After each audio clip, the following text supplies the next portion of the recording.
Knows और wire था, उसके ऊपर में हमने 2 से 3 न्यूमेरिकल डिस्कस किए, 2 न्यूमेरिकल डिस्कस किए। क्लियर है। आज हम लोग एक नया टाइप का, ये जो न्यूमेरिकल लिखा हुआ है ये आपके किसी यूनिवर्सिटी मतलब किसी ईयर में आए हुए हैं। अब ये नहीं मुझे पता है 2019 में आया है या 2018 में आया हुआ है, बट वहां से मैंने बहुत सर्च किया तो एक न्यूमेरिकल दिखा नोज एंड वायर के ऊपर में। तो एक अच्छा न्यूमेरिकल है, इसको हम लोग डिस्कस कर लेते हैं। इससे आपका ये जो रेक्टेंगुलर वाला मतलब सॉरी ट्रायंगुलर वाला जो नोज एंड वायर है वो आपका अच्छे से क्लियर हो जाएगा। क्लियर है। तो चलिए हम लोग डिस्कस करते हैं कि ये क्वेश्चन बोलने की क्या कोशिश कर रहा है। बोल रहा है the discharge of a triangular notch. देखिए कभी कभी ट्रायंगुलर नोज की जगह पे वी नोज भी लिख देता है, होता है ना वी टाइप में ऐसा। तो इसीलिए ट्रायंगुलर नोज को ही हम लोग क्या करते हैं, वी नोज के नाम से भी जानते हैं, नोज के नाम से जानते हैं। तो इसके लिए आपको कंफ्यूज होने की जरूरत नहीं है, वी नोज मतलब ट्रायंगुलर नोज। तो बोल रहा है the discharge of triangular notch at 20 centimetre head is 12 metre. इसका मतलब ये हुआ कि अगर मैं इसका एक डायग्राम बनाऊं तो ये होता है हमारा वी नोज या ट्रायंगुलर नोज। तो ये बोल रहा है कि अगर इसका जो हाइट है, जब इसका जो हेड है जिसको कि मैं स्मॉल h से डिनोट कर रहा हूं, अगर इसका h जो है वो कितना है 20 सेंटीमीटर है, h इक्वल टू अगर 0.2 मीटर है, तो उस केस में जो हमारा जो डिस्चार्ज हो रहा है वो 12 लीटर। 12 लीटर मतलब क्या, 12 into 10 to the power -3 metre cube पर सेकेंड हो रहा है।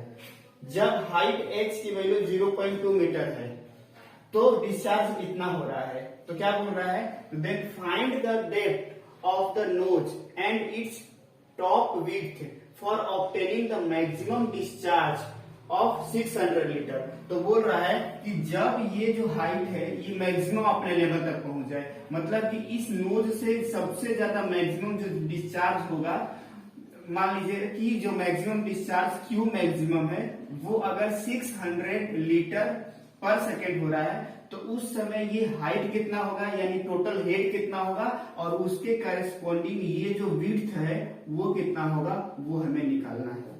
क्लियर है। क्वेश्चन थोड़ा सा कॉम्प्लिकेटेड है बट समझने की कोशिश करते हैं। देखिए सबसे पहले वो क्या बोल रहा है, ये एक रेक्टेंगुलर नोज में जैसे होता है ना कि मान लीजिए कि लीन सीजन है, लीन सीजन मतलब गर्मी का समय है, तो गर्मी के समय में आप देखेंगे कि जो पानी का फ्लो होता है, तो अगर ये टॉप नोज है तो हो सकता है बस यहाँ से छोटा सा फ्लो के फॉर्म में, और अगर वही रेनी सीजन आ जाता है तो वो फुल अपने कैपेसिटी से उस नोज से वो के पास होता है। तो कंडीशन ये दिया हुआ है कि जब हाइट जो है, जब हाइट या जब ये बोल सकते हैं कि जो जब हेड जो है वो 20 सेंटीमीटर है मतलब 0.2 मीटर है, तो उस समय जो डिस्चार्ज हो रहा है वो इतना हो रहा है। तो ये बोल रहा है कि जब डिस्चार्ज अपने फुल कैपेसिटी से मतलब मैक्सिमम डिस्चार्ज इस पर्टिकुलर नोज से हो रहा है जो कि दिया हुआ है 600 लीटर पर सेकेंड, तो उस समय ये जो हेड कितना होगा और ये विड्थ कितना होगा वो हमें कैलकुलेट करना है। क्लियर है।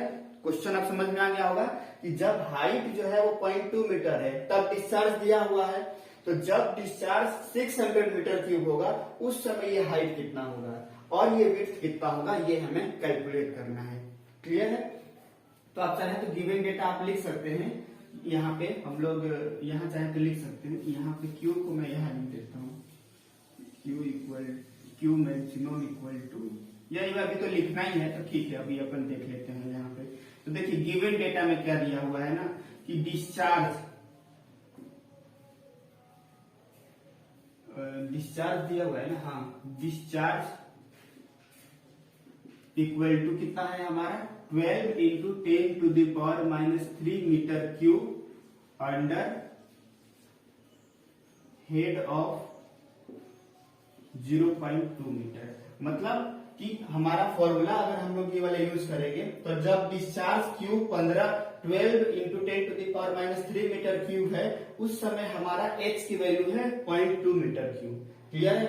तो यहां से हम लोग अल्टीमेटली क्या करेंगे, देखिए CD की वैल्यू तो दिया ही हुआ है और क्या दिया हुआ है लिख ही लेते हैं। CD की वैल्यू दिया हुआ है 0.6 और ठीक है हमें, और Q मैक्सिमम दिया हुआ है, Q मैक्सिमम दिया हुआ है 600 into 10 to the power -3 metre cube पर सेकेंड, और इसी के करेस्पॉन्डिंग H कितना होगा वो हमें कैलकुलेट करना है। तो बहुत ही सिंपल है, फॉर्मूला आप लोग यहाँ पे लीजिए, क्योंकि यहाँ पे कोई वेलोसिटी का अप्रोच है सब कुछ दिया नहीं है, तो आप डायरेक्ट क्यू का फॉर्मूला क्या होता है ट्रायंगुलर नोज के लिए, 8/50 multiply by C D into root 2g into tan theta by 2 into H का पावर 5/2। अब देखिए पहले केस में अगर डिस्चार्ज दिया हुआ है और उसके करस्पॉन्डिंग हेड दिया हुआ है तो वहां पे CD की वैल्यू दिया ही हुआ है, G की वैल्यू हम लोग को पता ही होता है। यहां से हम लोग क्या करेंगे, इसका जो एंगल है ये जो टेन थीटा, ये वाला एंगल हमारा निकल जाएगा। ये वाला एंगल जब निकल जाएगा तो दूसरे केस में क्या दिया हुआ है, डिस्चार्ज दिया हुआ है, तो हम वहां से H की वैल्यू निकाल सकते हैं मैक्सिमम। और जब एक बार H की वैल्यू निकल जाएगा और ये एंगल पता है तो ये वाला विड्थ निकल जाएगा। बहुत ही सिंपल है। तो चलिए यहाँ पे वैल्यू आप पुट कर लीजिए कि जब डिस्चार्ज की वैल्यू 12 इंटू 10⁻³ है उस समय हेड की वैल्यू, अब इसकी वैल्यू कितना दिया हुआ है, CD की वैल्यू 0.6 इंटू 2 इंटू 9.81 का under root into tan theta by 2, वो नहीं पता है, वो हमें यहाँ से निकल जाएगा इस रिलेशन से 0.2 का पावर 5/2। तो यहाँ से हम लोग इसको सॉल्व कर लेते हैं, कितना आ रहा है 12 इंटू 10⁻³ 8/50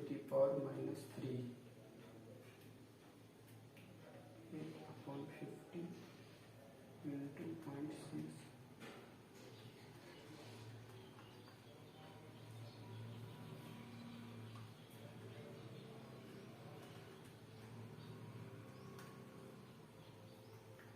यहां से हमारा टेन थीटा की वैल्यू निकल जाएगा, टेन थीटा बाई 2 की वैल्यू डायरेक्ट निकल जाएगा 0.473 आ जाएगा। क्लियर। अब यहाँ पे देखिए, अब ये तो पहला केस हो गया। अब फॉर मैक्सिमम डिस्चार्ज,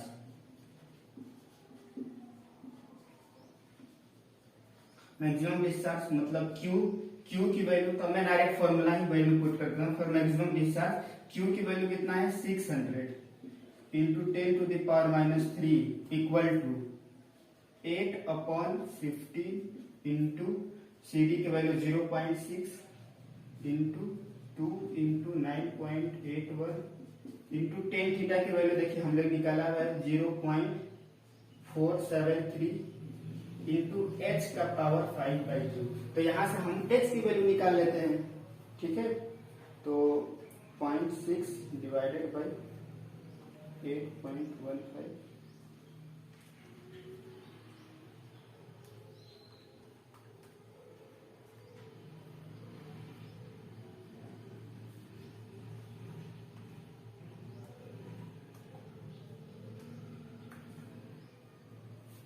तो H का पावर 5/2 की वैल्यू आ रहा है 0.89।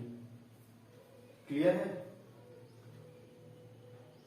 तो H की वैल्यू हमारा कितना हो जाएगा 0.89 का पावर 2/5। तो आंसर का पावर 0.4। तो H की वैल्यू हमारे आ जाएगा यहाँ पे 0.956 मीटर। H की वैल्यू आ गया। अब देखिए हमें ये H की वैल्यू पता चल गया, वो हमने डिराइव कर लिया कितना है, और प्लस ये वाला जो एंगल है वो एंगल टेन थीटा की वैल्यू भी पता है। तो यहाँ से हम लोग चाहे तो थीटा भी निकाल सकते हैं या जरूरत भी नहीं है। जैसे देखिए यहाँ पे ये वाला एंगल θ/2 है, ये वाला वैल्यू H पता है, तो ये हमें विड्थ पता चल जाएगा। तो width tan theta equal to क्या हो जाएगा, यहाँ पे टेन θ/2 इक्वल टू कितना हो जाएगा, tan theta equal to b/2 divided by H। तो b इक्वल टू क्या हो जाएगा, b/2 equal to H into tan θ/2। तो यानी b इक्वल टू क्या हो जाएगा 2 टाइम्स H इंटू θ/2। तो 2 इंटू 0.956 इंटू 0.473। तो विड्थ की वैल्यू आ जाएगी हमारी 0.90 मीटर। ठीक है, समझते हैं। देखिए क्या है, कैसे हमने सॉल्व किया। सबसे पहले दिया हुआ था डिस्चार्ज 12 × 10⁻³ हो रहा है जब h की वैल्यू 0.2 मीटर है। तो यहाँ से हम क्या कर लेंगे कि सारे वैल्यू को पुट करेंगे, तो यहाँ से ये जो थीटा है tan θ/2 उसकी वैल्यू निकल जाएगी। अब दिया हुआ है कि जब डिस्चार्ज 600 हो रहा है तब ये मैक्सिमम हाइट कितना होगा। तो जब ये डिस्चार्ज इतना है, सारा वैल्यू दिया हुआ है, तो यहाँ से हम लोग h की वैल्यू निकालिए। तो अब ये वाला h की वैल्यू निकल गया और ये थीटा हमें पता है θ/2। तो मतलब अगर ये θ/2 है तो हम इसका क्या लिख सकते हैं, tan θ/2 इक्वल टू ये वाला, तो विड्थ का हाफ हो जाएगा width/2 इंटू h। तो यहाँ से विड्थ इक्वल टू क्या हो जाएगा 2 इंटू, मतलब बस जियोमेट्री किया है 2 time h into tan θ/2 value put कर लेंगे। तो हमारा ये आंसर हो जाएगा जो निकालना था, और दूसरा विड्थ ये हो जाएगा। इस तरीके से जो हमारा जो ट्रायंगुलर वाला जो नोच है उसका यहाँ तक क्लियर हो गया। अब देखिए इसमें थोड़ा सा वेरिएशन क्या आ सकता है। जनरली देखिए वेरिएशन के तो कम चांसेस है। मैंने बहुत सारे मतलब क्वेश्चन पेपर प्रीवियस ईयर में देखे, तो ज्यादातर वो फोकस जो कर रहे हैं वो इसके डेरिवेशन पोर्शन पे, रेक्टेंगुलर और ट्रायंगुलर के डेरिवेशन पोर्शन पे, और ट्रायंगुलर से भी ज्यादा रेक्टेंगुलर के जो डेरिवेशन है उसके ऊपर वो लोग का ज्यादा फोकस है। तो आप लोग इस पर्टिकुलर यूनिट, इस पर्टिकुलर टॉपिक में क्या करिए कि सबसे पहले तो ये रेक्टेंगुलर ट्रायंगुलर का डेरिवेशन आप लोग अच्छे से कर लीजिए, और जो दो न्यूमेरिकल हमने डिस्कस किया है उसको आप लोग अच्छे से कर लीजिए। और ये अगर आप करके जाते हैं तो इतना में आपका ये टॉपिक से numerical as well as derivation complete हो जाएगा।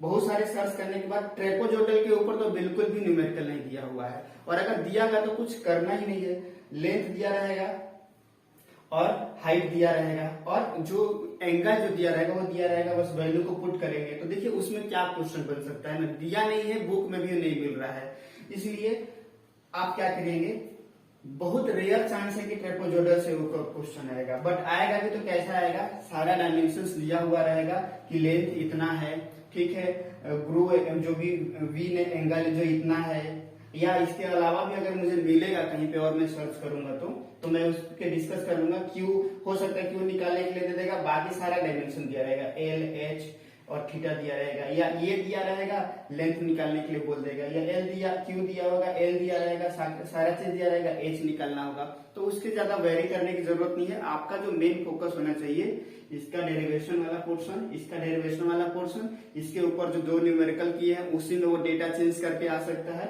और ये ट्रेंगुलर वाले में इस टाइप में आपको पता होना चाहिए। अब यहाँ पे तो दो कंबाइन कर दिया था, अब एक सिंपल भी कर देता कि डायरेक्ट आप बोल देता कि यही वाला वैल्यू बस निकालो और यही पे क्वेश्चन एंड हो जाता।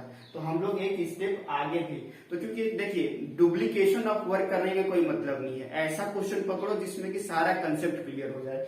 अब एक बार मैं यहाँ तक का ये थीटा निकालने वाला कराऊं, फिर दूसरे क्वेश्चन में फिर ये निकालूं और फिर ये, तो उससे अच्छा है कि एक क्वेश्चन लो जिसमें सारा चीजें कंसेप्ट क्लियर हो जाए। क्लियर है? तो उससे क्या रहता है कि इफिशियंसी क्लास की बनी हुई रहती है। तो क्लियर है? तो आप क्या करेंगे, अब ये हाइट के वैल्यू चेंज कर देगा मान लीजिए, और टॉप विड्थ दे देता है और बोल देता कि आप, तो टॉप विड्थ लेगा क्यू निकालने के लिए। तो अब उस केस में आप क्या करेंगे, अगर आपको ये हाइट पता है और ये हाइट पता है तो क्या आप ये वाला एंगल ही निकाल लेंगे, और यही एंगल को हमें पुट करना रहता है। तो इस तरीके से ही बस वेरिएशन होने वाला है। क्लियर है? तो इस तरीके से ये वाला टॉपिक कंप्लीट होता है। अब हम लोग नेक्स्ट जो है आपका जो माउथ और ऑरिफिस मीटर, जो कि यूनिट का इम्पोर्टेंट वो है, ऑरिफिस और माउथ फिश, उसको हम लोग डिस्कस कर लेते हैं, देन बेंचुरी मीटर को डिस्कस करेंगे। ठीक है, थैंक यू।